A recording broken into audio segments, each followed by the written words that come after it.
Hi everyone, today I'm going to read you the first chapter from The Curious Incident of the Dog in the Night Time by Mark Haddon. It's about a young boy called Christopher who discovers a dead dog in his neighbour's garden. It was 7 minutes after midnight. The dog was lying on the grass in the middle of the lawn in front of Mrs. Shear's house.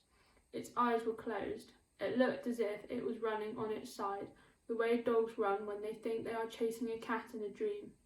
But the dog was not running or asleep. The dog was dead. There was a garden fork sticking out of the dog. The points of the fork must have gone all the way through the dog and into the ground because the fork had not fallen over.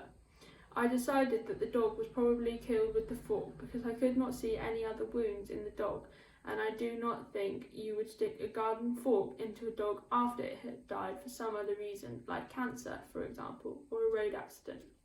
But I could not be certain about this. I went through Mrs. Shear's gate, closing it behind me. I walked onto her lawn and knelt beside the dog. I put my hand to the muzzle of the dog. It was still warm.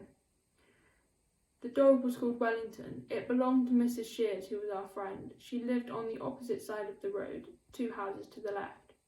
Wellington was a poodle, not one of the small poodles that have hairstyles, but a big poodle.